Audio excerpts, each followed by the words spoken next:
Hey guys, welcome back to my channel. If you're new here, my name is Rachel. I'm an elementary music teacher in East Tennessee, and today we're going to be talking about some of my classroom must-haves, my favorites in my classroom, things that I use all the time. Now, these are in no particular order, just things that I use on a daily or weekly basis all the time.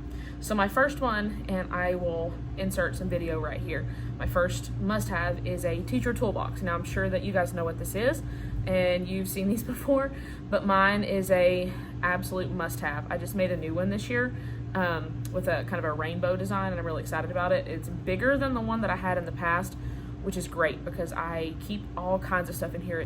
I love being able to just walk up and pull out a drawer and grab a paper clip. I don't have to, like look through my desk drawers or, anything like that.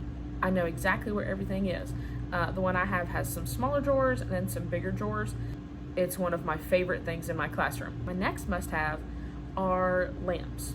So I usually keep my classroom dark. I have the lights on right now simply for the purpose of the video, but I keep my classroom dark. I always have.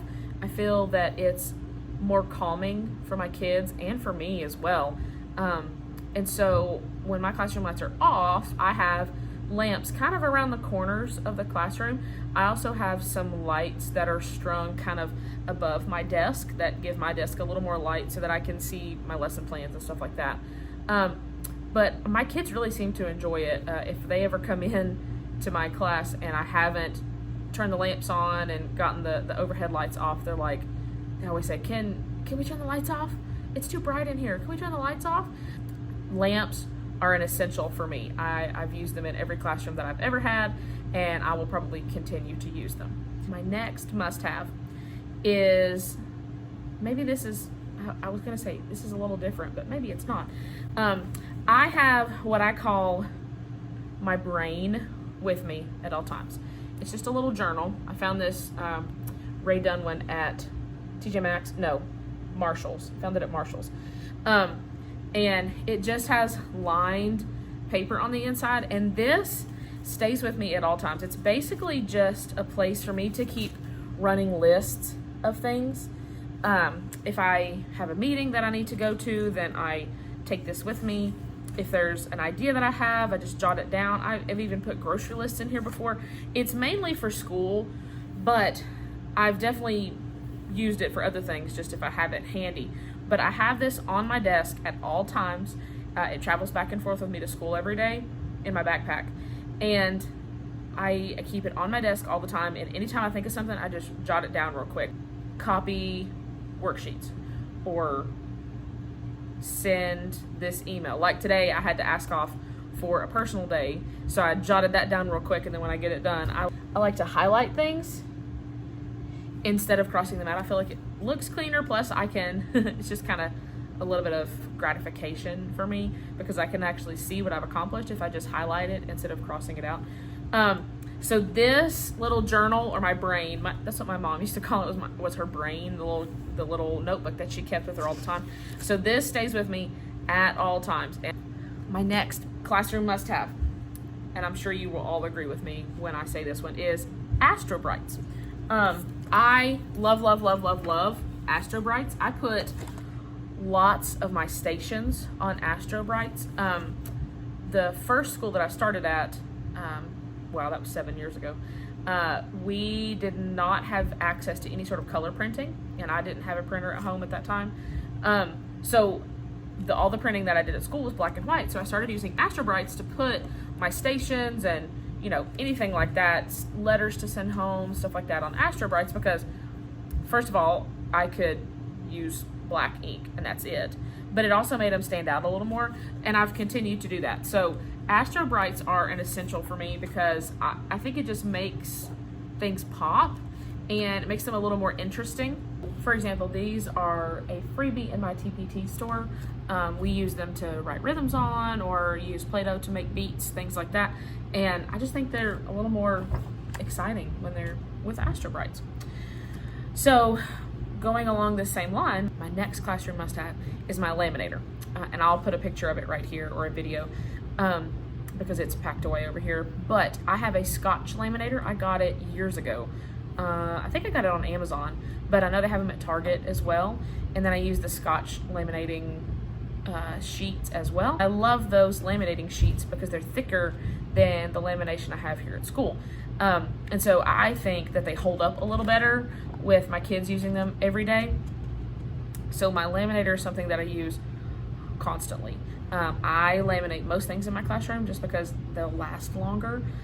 Stations and, you know, things that go up on the wall, stuff like that. Most of the time I do laminate it. Having a personal laminator is awesome because over the summer, or if I have something that I want to get prepped over the weekend, then I can have that laminator and I don't have to worry about being at school to do that kind of thing. So that's great. And so I use the 3mm, and I think it works great, even with cardstock or anything like that. And that's what I use every time. So my laminator is a must-have. A lot of teachers use dry erase markers and erasers to write on their lamination. I prefer not to do that. The reason being, things that you use dry erase on can get stained, you know, where you can't get the dry erase off. That's just me being a little extra because I want them to look clean and I can't always get it off. So instead of using dry erase markers on lamination for stations and stuff like that, I actually use WetErase markers. So these are vis-a-vis markers. A lot of people know them as overhead markers. So when I was in school, my teachers used to use these on overhead transparencies. And then they would, you know, have like a wet paper towel or whatever to clean them off. And then their hands would be black at the end of the day because they would be like erasing and stuff. And I used to think that that was hilarious, that their hands were always covered in ink. Well, now that's me. So I use these wet erase markers on all of my lamination. And then to clean them, I use baby wipes because it's just easy and I'm a mom and I buy these anyway. I also, for some stations, I let the kids use these as well. So if this is a station and the kids are practicing writing eighth notes or whatever the situation may be, I'll let them use this wet erase marker to write, and then I'll also give like the table a baby wipe to share and they can just clean it off. Then it gets clean, number one, and the kids really like it, that these are special and they're really nice markers. You have to be very careful with them. And when the kids use the wipes, they're like, it smells like baby in here. Okay, so this is an essential for me because instead, I do use dry erase markers sometimes, but usually not on lamination. I have individual whiteboards that if I want to use those, then that's what we use. But for lamination, I use wet erase and baby wipes because I just feel like it gets them a little more clean and the kids really enjoy using them too. Okay, my next classroom must-have. I had to go get it. It was sitting up on my window and it's a little dusty. I apologize. But my next must-have is my mailbox. Okay, I got this mailbox in the Target dollar spot probably 2 or 3 years ago. And it has a little flag that pops up and it opens up. Hopefully there's not a spider in here because spiders like to live in here. No spider. So it opens up.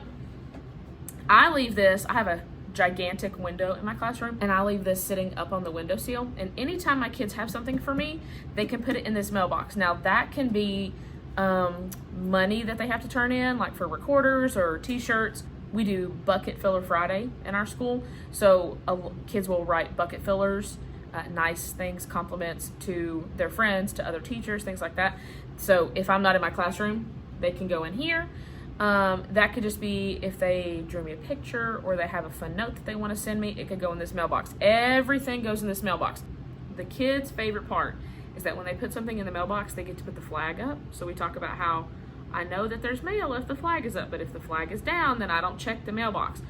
So they love getting to come in and put something in the mailbox and put the flag up. They also, last year, when our elf on the shelf was here, his name is Presto, by the way. When Presto was here, one day he was hiding in the mailbox and he was kind of peeking out just a little bit out of the mailbox. So then after that, we decided that any letters to Presto or notes to Presto could also go in the mailbox. My mailbox was full the next day and none of the notes were for me. So, but I love this one, and I just use my silhouette to put, I was got a glare on it, sorry. I just used my silhouette to put Mail for Miss Z on it. I just thought it kind of spiced it up a little bit. I got this idea from someone on Instagram years ago, and I wish I knew who it was. If I did, I would tag them, but I just love this idea. It's great, and it's very, very helpful because it keeps everything in one place that the kids need to bring me. Okay, let's see. Next on my list is my calendar. I know you're thinking, okay, every elementary classroom in the world has a calendar in it. As you know, I'm a music teacher, so I don't do daily calendar. Like, I don't do that as part of my morning meeting or anything like that because I see 6 classes a day, and so that's, and I only see them for 50 minutes a week, so that's not part of our routine. However, 2 or 3 years ago, I started putting a calendar up in my room, and it's just a regular calendar that you put the dates in. And the reason that I wanted to start using it is because when we were working on programs, which right now because of COVID we're not, but when we were working on programs and I had chorus and things like that, the kids were always asking me, like, when is our performance? Do we have practice today? Things like that. So I have a calendar that has all of the dates for the month, obviously, and I also add in dates for performances, for field day, parent-teacher conferences, or holidays, things like that. I think it really helps the kids to visualize our schedule. I actually use it a lot in my classroom, especially when it comes to chorus and planning out programs, things like that, because the kids can really see, like, oh wow, we only have 2 classes left, 2 practices left until our program. My next one is something I'm sure as a teacher you know what this is, but I'll show you anyway. It's this Michael's photo storage case. Okay, I'm sorry for the glare. Michael's photo storage case. Now I've got one missing because it's out. But I use these to hold my stations. So let me pull one out and I'll show you. So for example, this one is a fall clip it matching station. So I believe this is rhythm matching. These are all in my TPT store if you're looking for them. So in this little box, we have the title on top so we know what it is. And then when you open it up, I have directions. And then on the inside are the cards, the rhythm cards. And then there are also clothespins in here because for this one, they have to pull out the card, see what the rhythm is that matches the fall themed thing, and then they clip the clothespin on it. So I love these photo containers for my stations because just like this one, I can put all of those clothespins in there and keep everything I need together for this station. So all I have to do when, I decide that we're gonna do fall stations today, all I have to do is grab these, set them out on the table, and it's done. I don't have to find the cards from this box and then go get some clothespins and make sure that they know what the directions are. It's all done. I have 2 full containers of the colored ones that I use for stations, and they are, I have everything in them. I also have 2 or maybe 3 of the clear ones, and in the clear ones I keep my mini erasers. That's how I store them, and I'll show you those as well. But I like the clear ones for the erasers because I can see what's in them. The colored ones, the reason I use the colored ones is I can kind of theme them, sort of, to what they are. So like this Halloween one is, it's got like a little haunted house on the front, and so I just chose the purple one. But you can see in the back of this one, all those erasers are there for this game, or for this station. So all I have to do is just set this out. It's awesome. So I love these, and they go on sale all the time, and every time they go on sale for super cheap, for like 15 bucks, I go and buy a couple because I know I'm going to use them for something. So, and these don't have to just be for stations or for erasers. They can be for anything. These hold 4x6 cards, and you could probably go slightly bigger than 4x6 because there's a little bit of extra room, but like this right here is 4x6, so you can see that it would fit that. Last one I don't have here with me, so I'll make sure to insert a picture or a video right here. My last classroom must-have is my silhouette. I have a silhouette Cameo. I have a 2 and a 3. Actually, I have 2 different ones. I know a lot of teachers right now are using Crickets. A silhouette is essentially the same kind of thing. I have had my silhouette for 5 or 6 years. This is actually my 3rd machine that I'm on, and I love it. It cuts, a lot of people, they know it as a vinyl cutter, but it can really cut anything you want. I use it a lot in my classroom to make letters for bulletin boards or cut anything out for bulletin boards. I have, and I'll make sure to show you, I'll insert the video here. I have, above my smartboard, I have huge quotes. The letters are, I mean, the letters are probably a foot tall, that I've made. I'm looking around my room to see the things that I've made with my silhouette. Like I said, quotes. I think I cut out my letters for my staff. I have circle letters for my staff. I cut those out. I mean, anything you can imagine. Bulletin boards are the main thing I use it for, because I like to have those big fun like letters with the fonts that I really enjoy, and so I don't want to have to cut those out by hand, so I just send them through my machine. A lot of people, which I've never tried this because I'm a little nervous to do it, but a lot of people say that they laminate their paper and then put it through their machine, and then you don't have to laminate it either. It does it all in one step, which I know you could do. I'm just a little nervous to try it. But my silhouette is an absolute must-have. It is easy. I can make anything I want quickly. We are working on a huge bulletin board right now that we're doing some handprints. We're gonna make a rainbow, and we're gonna do some sort of quote about synergizing. You guys can see we're a leader in me school, and so we're gonna do a synergizing quote on that bulletin board. So once we figure out what that quote is, I'm gonna bring my machine to school and cut that out and put it up. So yeah, those are my classroom must-haves.